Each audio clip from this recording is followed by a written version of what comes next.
आप सभी को मेरा प्रणाम। मेरा नाम है निशा यादव। 64 बीपीएससी में मेरा चयन राजस्व अधिकारी के पद पर हुआ है।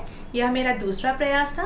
प्रथम प्रयास में मेरा प्रीलिम्स कुछ अंक से क्लियर नहीं हो पाया था। मैं पटना की रहने वाली हूँ। मेरा पैतृक निवास स्थान भोजपुर है, सिताब दियारा गाँव। मैंने अपना स्कूलिंग केंद्रीय विद्यालय कंकड़बाग पटना से कंप्लीट किया है। 10th एंड 12th दोनों में मुझे 85% आया। ग्रेजुएशन मैंने computer science engineering Uttar Pradesh technical university से किया है। 2015 में मेरा इंजीनियरिंग कंप्लीट हुआ था। उसके बाद 2 साल मैंने डेल इंटरनेशनल सर्विस में एज ए सॉफ्टवेयर इंजीनियर काम किया।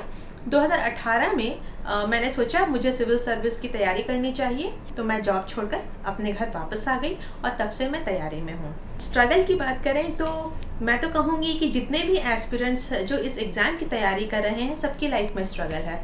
किसी को फिनेंशियल स्ट्रगल है, किसी को मेंटल स्ट्रगल है, किन्हीं को परिवार का सपोर्ट नहीं है। तो स्ट्रगल तो सबका होता है। कुछ शायद ऐसा मेरा भी था।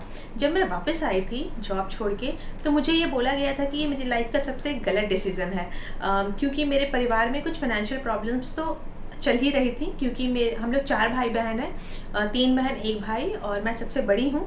और सब पढ़ाई कर रहे हैं और घर में कमाने वाले सिर्फ मेरे पापा हैं। तो घर में फिनेंशियल प्रॉब्लम्स आ गई थी।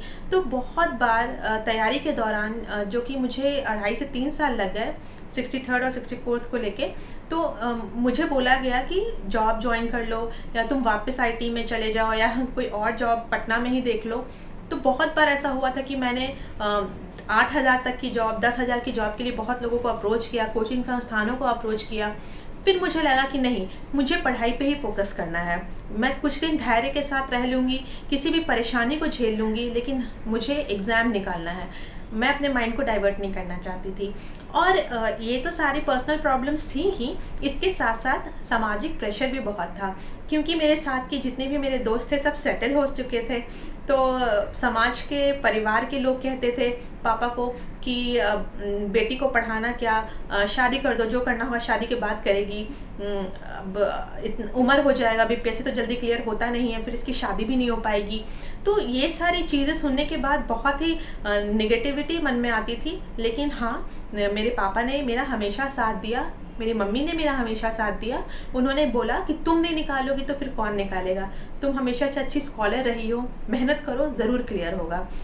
तो मेरे प्रेरणा स्रोत मेरे मम्मी और मेरे पापा रहे हैं। जब मैं बहुत छोटी थी तब से समाज में जो भी बुराइयां थी, जैसे कि दहेज, बेटी को नहीं पढ़ाना, औरतों को घर में डोमेस्टिक वायलेंस, ये ताना देना कि जाओ तुम कमा के लाओ पैसे, तुम लोगों से कुछ नहीं हो सकता।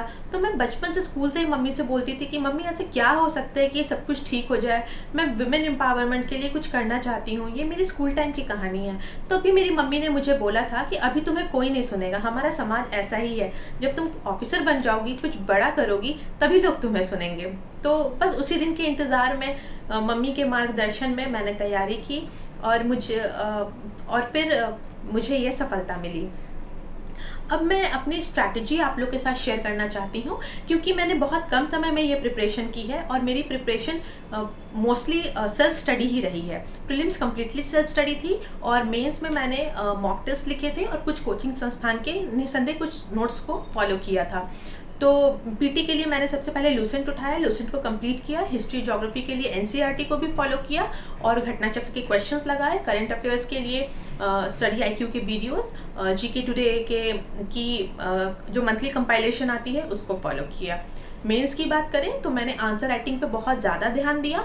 जो मेरे जो बेसिक मटेरियल थे वो थे सिलेबस और previous year questions. Previous year questions को बहुत अच्छे से एनालिसिस किया, क्योंकि मैंने मेंस की तैयारी प्रीलिम्स के बाद ही स्टार्ट की थी, तो बहुत कम टाइम में मुझे कंप्लीट करना था। तो पहले सारे प्रीवियस ईयर क्वेश्चंस को लिखा, कंक्लूजन इंट्रोडक्शन को बहुत ही शानदार बनाने की कोशिश की, बहुत रिसर्च किया, फ्लो चार्ट डायग्राम्स को इंसर्ट करने की कोशिश की अपने हर आंसर्स में।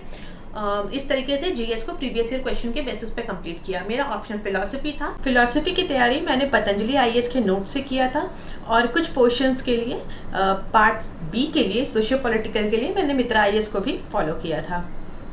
बात करते हैं अपकमिंग एस्पिरेंट्स के लिए जो आने वाले एग्जाम्स की तैयारी कर रहे हैं। तो एग्ज़ाम के प्रिपरेशन में बहुत बार ऐसा होता है कि बहुत नेगेटिविटी आती है, ऐसा लगता है कि क्या मेरा क्लियर हो पाएगा या नहीं।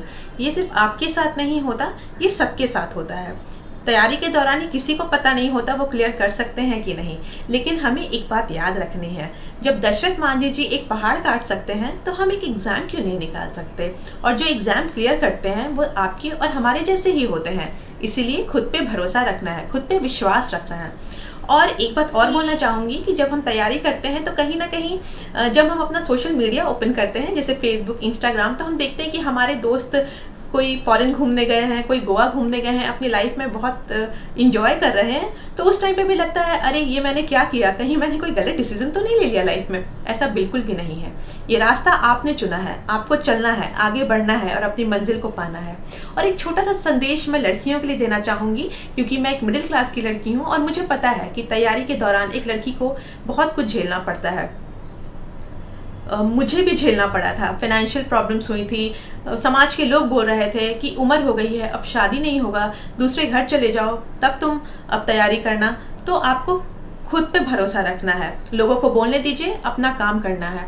और जो भी पेरेंट्स ये वीडियो देख रहे हैं, मैं उन्हें भी ये हाथ जोड़ के उनसे ये निवेदन करना चाहूँगी, अपनी बेटियों को मौका दें, अवसर दें। कहीं ना कहीं लड़कियाँ आज लड़कों से बहुत आगे हैं, और लड़की अगर सफल होती है तो आपका सर गौरव से ऊपर हो जाएगा, और अगर आपकी बेटी कुछ करती है तो आपका नाम रोशन होगा, आपके परिवार का नाम रोशन होगा।